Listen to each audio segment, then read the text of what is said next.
All right, welcome back. And now I'm going to pick up for part 2 of my lecture. So, at the end of where I was earlier, I was computing the adjoint of a given matrix.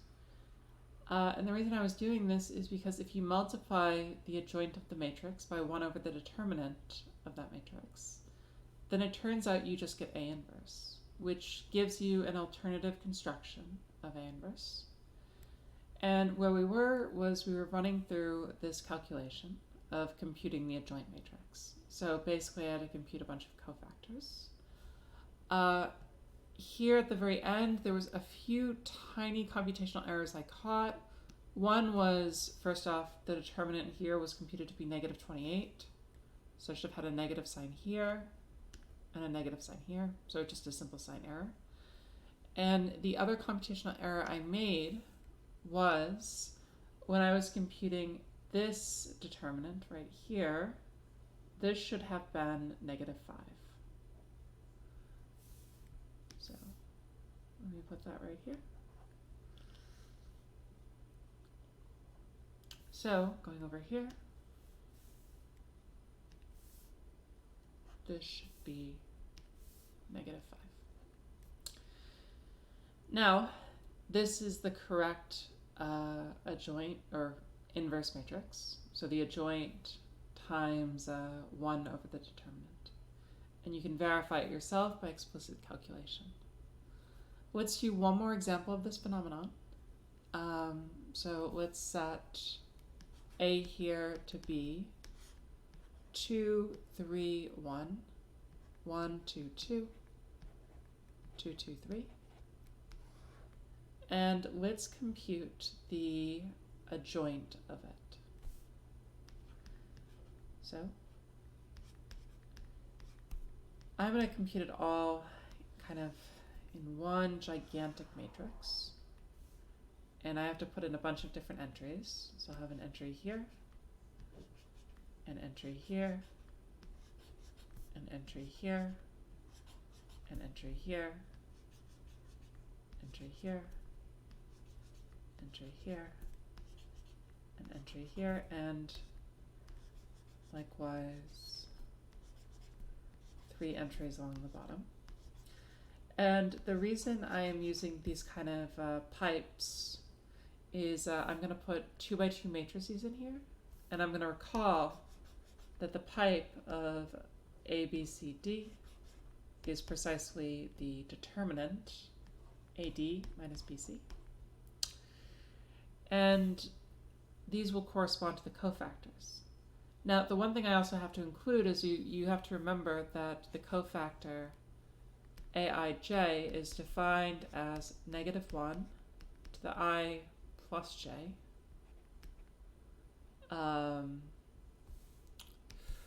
Maybe I'll call it, in this case I'm already using the letter A, cofactor aij is defined to be negative 1 to the I plus j times the determinant of the minor mij.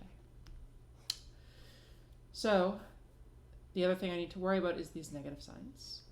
So here I'd get a positive, here I'd get a negative, here I'd get a positive, negative, positive, negative, positive, negative, positive. The signs are distributed kind of like a checkerboard pattern. Now it just remains to fill in each of these little determinant blocks. So this right here, this is A11, or rather the cofactor corresponding to the minor M11, which is, in fact, I'm just going to call this matrix here M. So it's less notationally abusive. So A11 here corresponds to getting rid of the first row and the first column. So I put here 2, 2, 2, 3.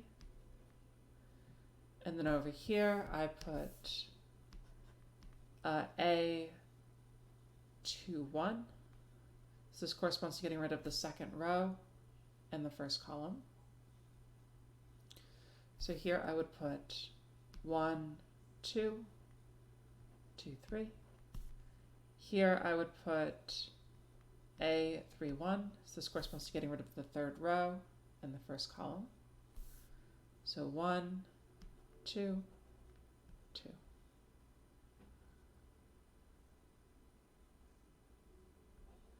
Okay, hold on 1 second. Let me just think about this.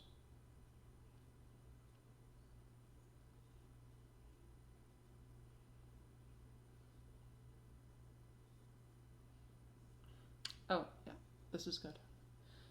Now, here I put A, 1, 2. Here I put A, 1, 3. Here I put A, 2, 2. Here I would put A, 2, 3. A, 3, 2. A, 2, 3. Or A, 3, 3. So I just have to fill out each of these blocks. So let's go through them. This one corresponds to getting rid of the first row, second column. So 3, 2, 1, 3. This one corresponds to second row, second column. So 2, 2, 1, 3. This one corresponds to third row, second column. So 2, 2, 3, 2. This one down here corresponds to first row, third column. So 3, 2, 1, 2. This one right here corresponds to second row, third column. So 2, 1, 1, 2. And this one right here corresponds to third row, third column. So 2, 1, 3, 2. And that covers all of them. So I can get rid of my notations. And now I can go about computing everything in here. So this will be equal to a 3 by 3 matrix. This entry up here is readily seen to be 2 times 3 minus 2 times 2, which is just 2. This entry right here is seen to be 3 minus 4, but you have a negative 1 outside. So you get positive 1. This right here, we get negative 2. Right here, what else do we need? We need 3 times 3 minus 2 times 1. So this gives us 7, but we have a negative sign, so we have a negative 7 here. Here we have 2 times 3, so 6 minus 2 with a positive sign on the outside, so we get 4. Here we have 2 times 2 minus 2 times 3, so negative 2, but we have a negative sign on the outside. And here we have 3 times 2 minus 1 times 2, so that is just going to be positive 4. Here we have 2 times 2 minus 1 times 1, so this is going to be 3, but we have a negative sign. And then finally, 2 times 2 minus 1 times 3, that gives us positive 4. Or I'm sorry, positive 1. So this gives us the adjoint. Now, the next thing we want to do is we would like to figure out what the determinant of M is. Now, fortunately, there's a very easy way to figure out what this determinant is, given that we have this data. So let me take it to a new slide. So I have my adjoint, and I have my matrix M.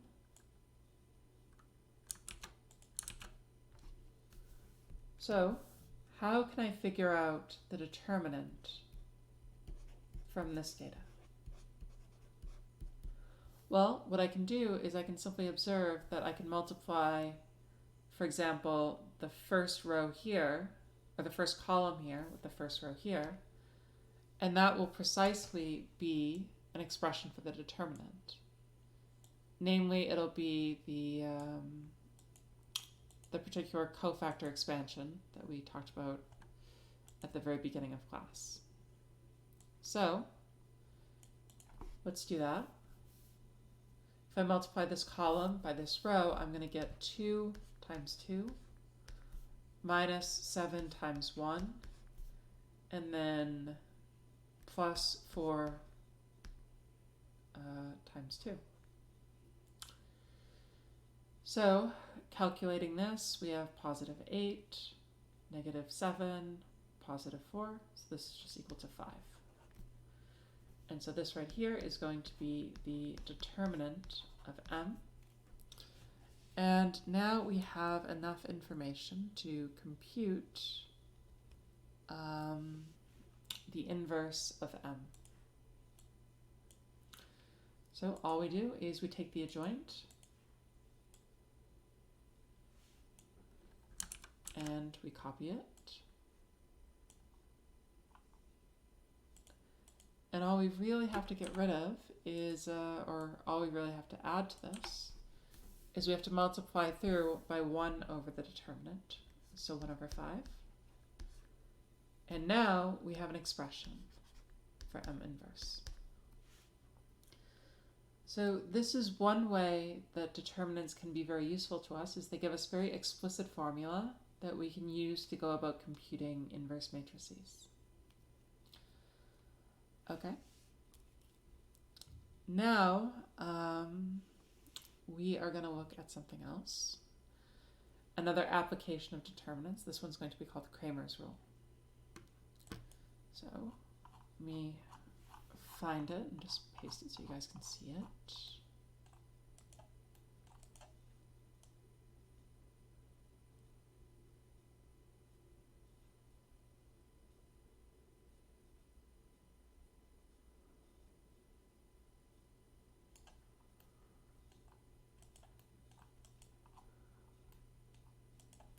Here it is. Okay.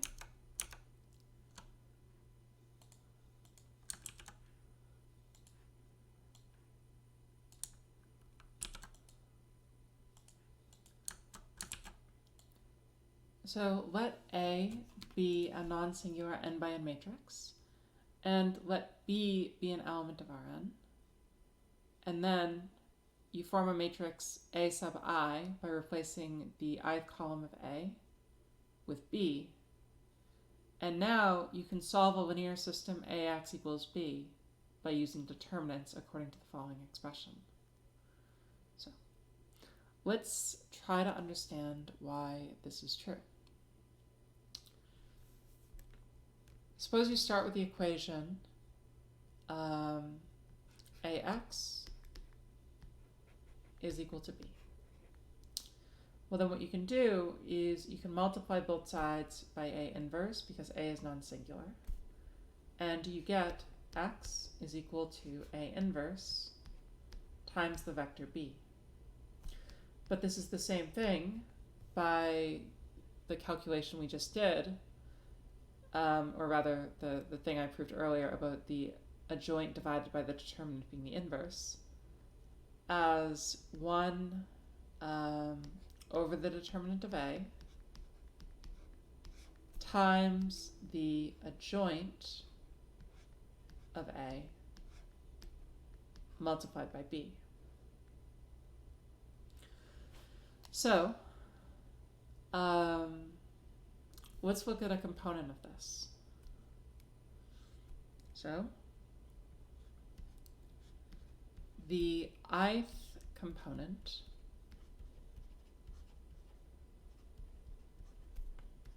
of X is B1 multiplied through by, let's recall what the adjoint looks like. The adjoint looks like this. So I would be multiplying B1 with something in the first row, B2 with something in the first column, B2 with something in the second column. So this tells us what the formula should look like.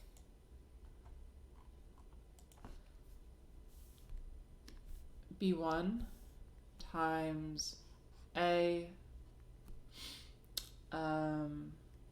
1i plus b2 times a 2i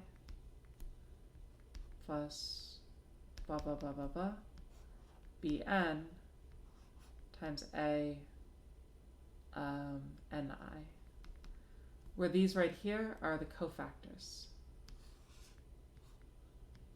So these are cofactors of A, but we can interpret this as a determinant. So to understand how we can interpret it as a determinant, we have to go back to a result we proved earlier, namely this one. So I'm going to take this and bring it forward.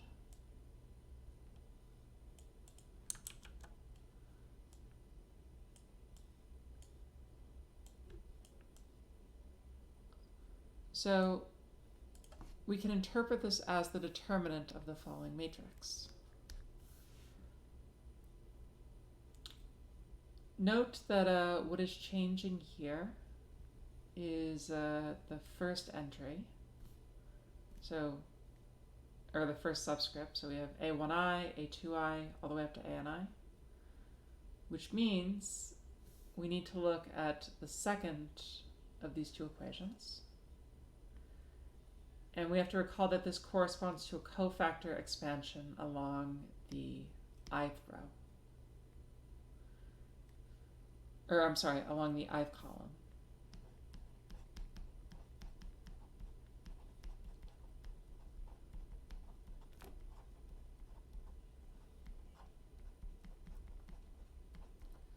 So,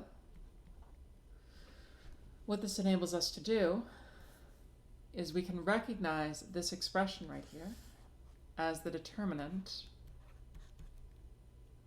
of A sub I, where A sub I is the matrix you obtain by taking A and replacing the ith column of A by B. So this is one way that we can use determinants to solve linear systems. Let's demonstrate this. Suppose we look at the following linear system. So x1 plus 2x2 plus 3x3 is equal to 5. Plus x3 is equal to 5.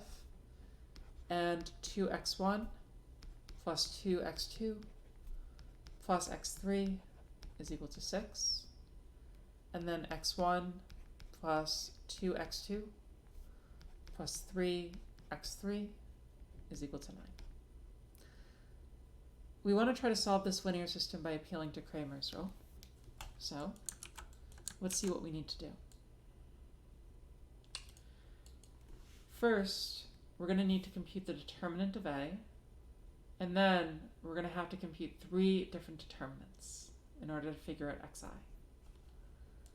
So let's first basically convert this linear system into the language of matrices.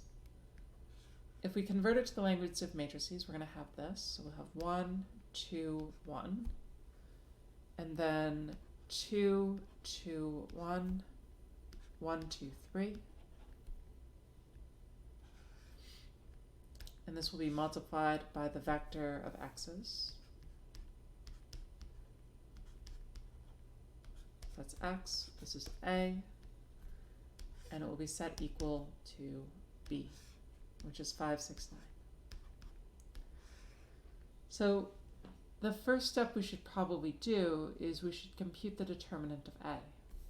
So let's isolate this matrix and try to compute its determinant. Now there are multiple ways we can compute it at this point, but let's do the most effective way, namely using row reduction.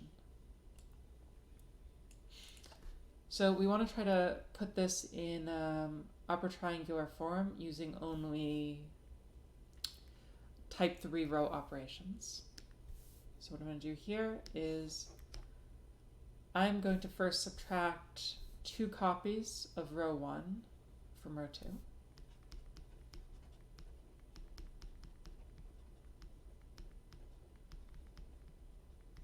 And then I'm going to subtract 1 copy of row 1 from row 3.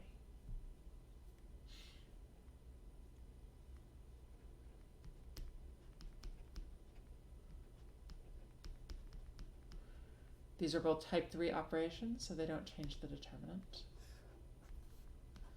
The first row remains unchanged, so I have 1, 2, 1, 2, 2, 1, or I'm sorry.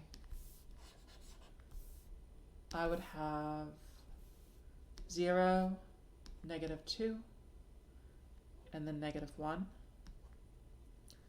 And then down here I would have 0, 0, 2. Now this is strict upper triangular form, so I can compute its determinant. The determinant of this just ends up being equal to 1 times -2 times +2, so -4. So the determinant of this is equal to -4. All right, so going back over here, we are in a better situation. We know that the determinant of A is equal to -4. But now we have to compute the determinant of these AIs. So let's start by trying to compute the determinant of A1. So let's go to a different slide and let's take our matrix. Now, the thing we have to keep in mind is that A1 here is obtained from A by replacing the first column with B. So I should take 5, 6, 9, and I should put it right here.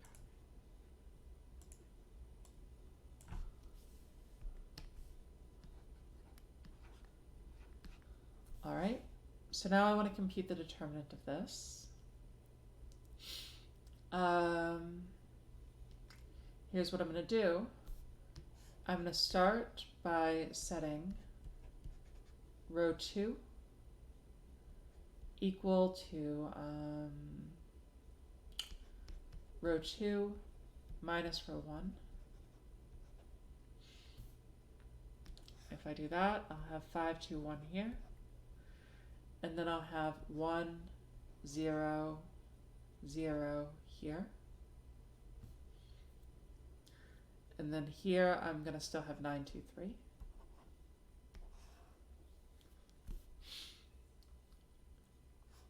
And now I can set row 3 equal to row 3 minus 9, row 2. And I'm also going to change row 1 here. So row 1 here is going to be equal to row 1 minus 2, or 5, times row 2. And this will become 0, 2, 1, and then, let's see, 1, 0, 0, 0, 2, 3.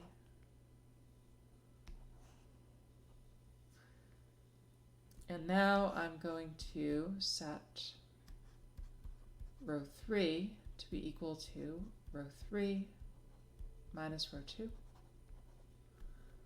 And so this will give me 0, 2, 1, 1, 0, 0, 0, 0, 2. This is not in upper triangular form, but I can swap rows 1 and 2 and it becomes upper triangular. So I'll swap rows 1 and 2. And I'll recall that this introduces a -1 into the determinant. And so this gives me 0, 2, 1, 0, 0, 0, 2, 1, 0, 0, 2. So evaluating this, because it's upper triangular, I can compute the determinant by multiplying entries along the diagonal, and I get 4. Now I have a -1 here, which means my original thing, the determinant of AI, has to be equal to negative this. So -4. Actually, I'm sorry, this is A1.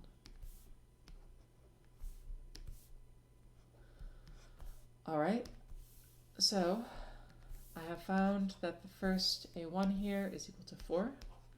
And now I can try to compute the determinant of A2, which is obtained by taking the matrix A and replacing the second column with this vector. So I get rid of this, and I put a 5, 6, 9 here.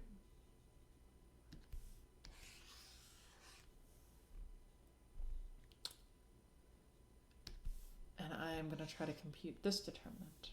So this is A2. First thing I'll do is I will subtract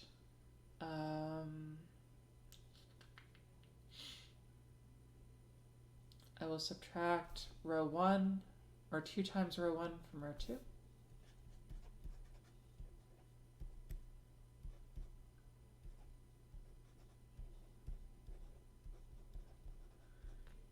And I'll subtract 1 copy of row 1 from row 3.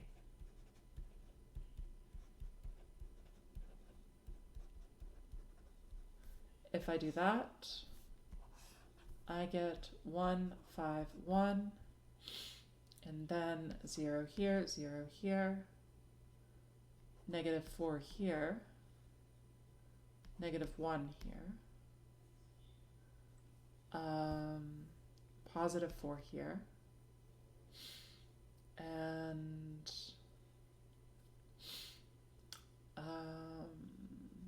2 here.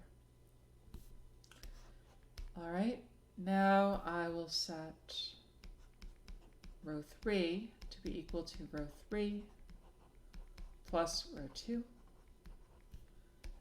If I do that, I'll get 1, 5, 1 for the first row, 0, -4, -1 for the second, and then 0, 0, 1 for the third. And now I can compute the determinant of this. And I find that it's 1 times -4 times 1, so -4. Because I only use type 3 row operations, I deduce that the determinant of A2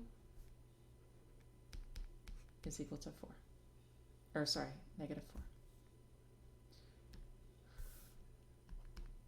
All right.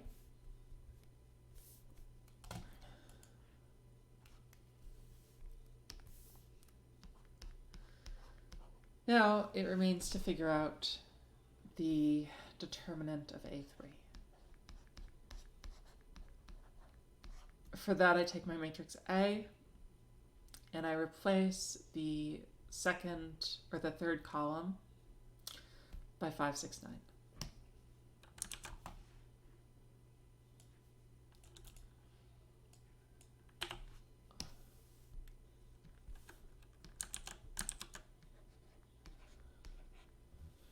And the operations are going to be very similar. So row 2 is going to be equal to, let's see, 2, or row 2 minus 2 row 1. Row 3 is going to be equal to row 3 minus row 1. If I do that, then I get 1, 2, 5 for the first row because that doesn't change. 0, -2 for the second row. And 2 times 5 minus 6, or subtracted from 6, is -4. And then down here I will get 0, 0, +4. and the determinant of this is going to be 1 times -2 times 4. So -8. So the determinant of A3 is -8. So we go all the way up here, put -8. So now we have enough information to figure out our x's. x1 is going to be equal to 4 divided by -4. So x1 is going to be equal to -1. x2 is going to be -4 divided by -4, so it's going to be +1. And x3 is going to be -8 divided by -4, so +2. So let's test if this works. Suppose we replaced this vector right here with -1, 1, 2. Then we see right away that, wait, hold on, let me sanity check myself for a second. Did something go wrong?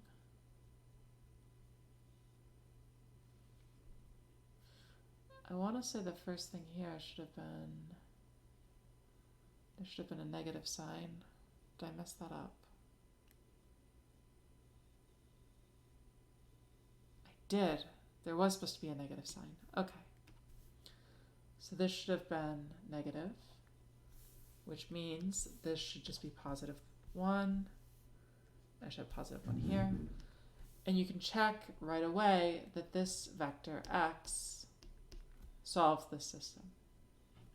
So this is how we can use Cramer's rule and determinants to solve linear systems. It might not be the most effective way to do it, but it is one method we have to approach it.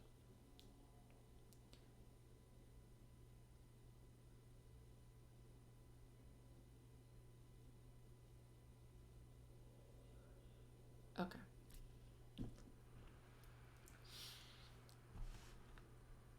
So,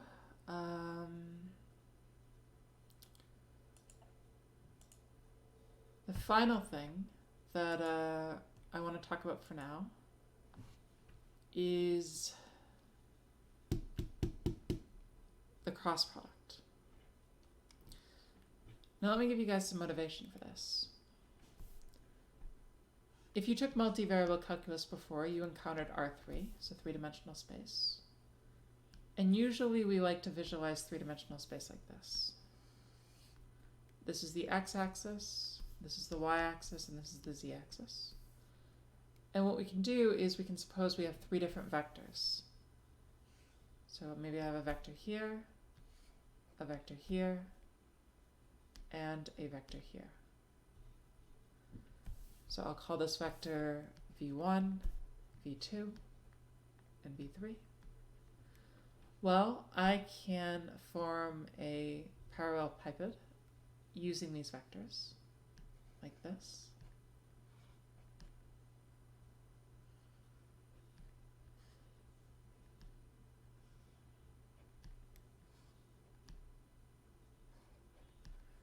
And now I have a 3-dimensional shape. And what I can do is I can ask about the volume of this shape. What is the volume of the parallelepiped?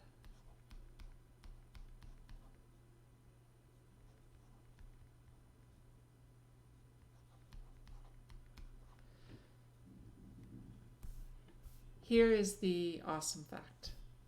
Suppose we write v1 equal to, say, x1, x2, x3,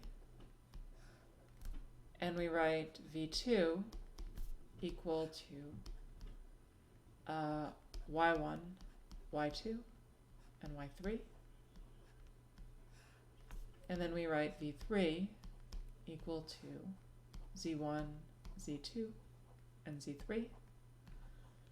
Then we can compute the volume of this by taking the determinant of the following matrix. So the volume of shape is going to be the determinant of the matrix with x1, x2, x3 in the first column, y1, y2, y3 in the second column, and z1, z2, z3 in the third column. And there's only one kind of caveat that you have to be careful of. This actually computes, or this is actually the oriented volume of the shape.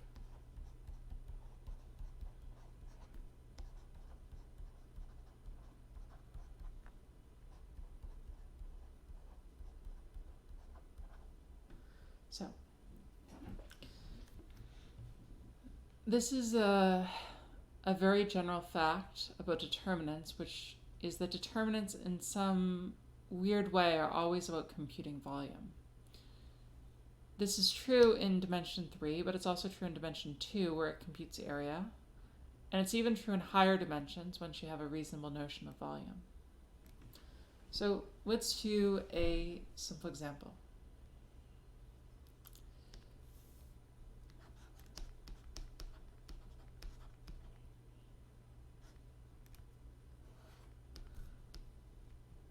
Find the volume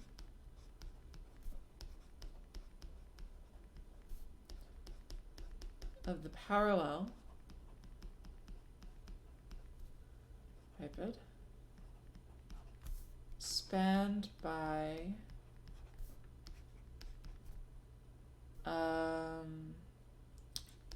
x1 is equal to 1, 1, 2. y1 is equal to 2, 3, 4. And z1 is equal to 1, 1, 0. Well, all I have to do is take these three vectors and arrange them into a matrix.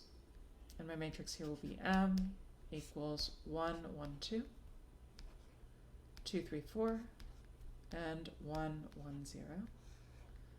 And what I can try to do is I can try to compute the determinant of M here. And I'll go about that the usual way, just using row operations. So row 2 is equal to row 2 minus row 1, and row 3 is equal to row 2, or sorry, row 3 minus 2 row 1. And we get 1, 2, 1, 0, 1, 0. And then we get 0, 0, negative 2. And we see that the determinant of M, it has to be the product of this, this, and this. And that's precisely negative 2. So if we look at the shape spanned by these three vectors, we get something which has oriented volume, negative 2.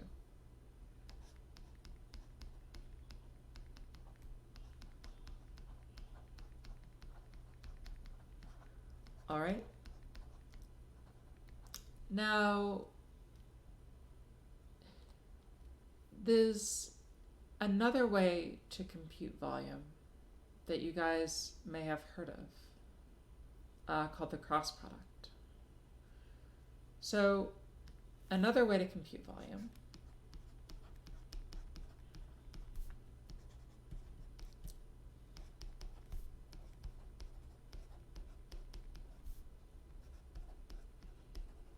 is you take the vector x and you take the dot product with the vector y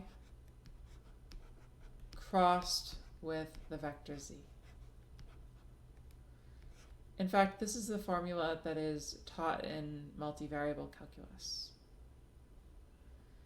And so the question I want to kind of look at here is, what is the relationship between this and this technique? Well, here's the key fact.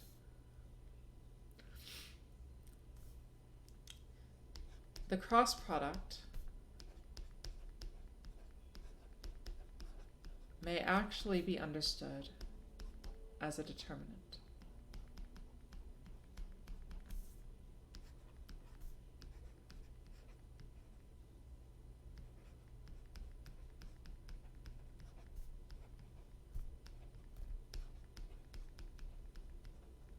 So here's how we do that.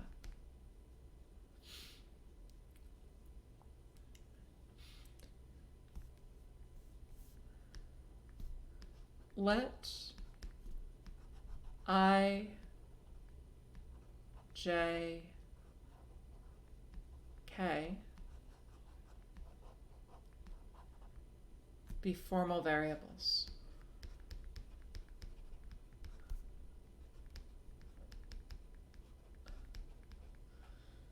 Then what we can do is we can look at the following matrix. The first column here will have I, J, and K, these formal variables. And the next ones will be, say we're looking at the vector y, we'll have y1 here, y2 here, y3 here. And then we would have z1 here, z2 here, and z3 here.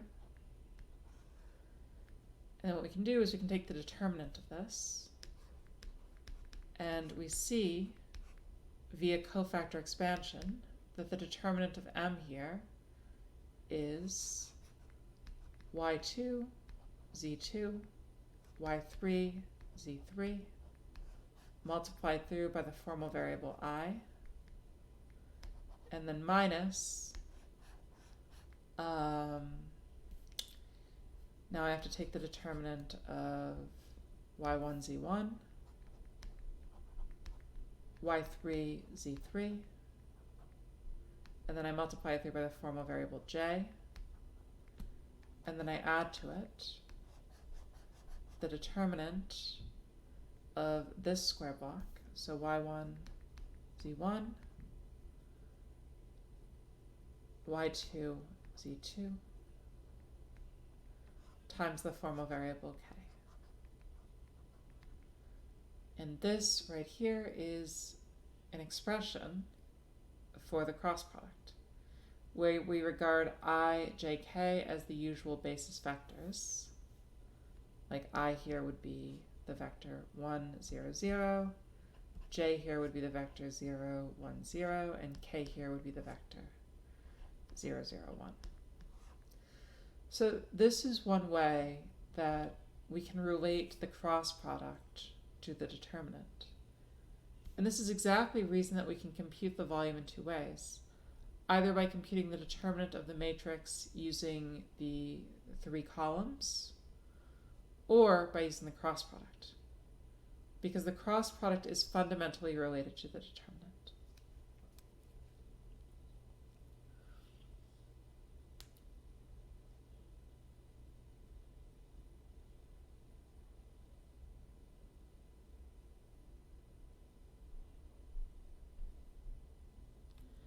Anyways, this covers everything I really wanted to say about determinants. We won't need determinants again for about 2 weeks or so, but then they'll come back fairly substantially when we look at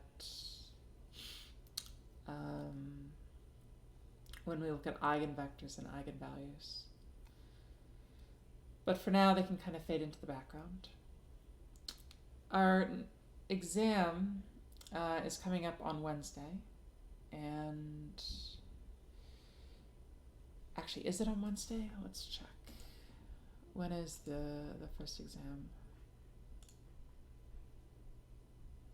July 17th. Yes, that's Wednesday. So our exam is coming up on Wednesday, and here's what the exam will cover. So exam 1 will cover everything we talked about.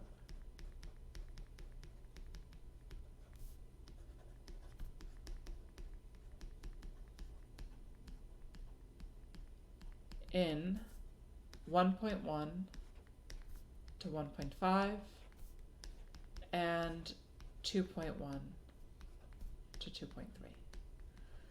So we're going to talk about linear systems and solving linear systems.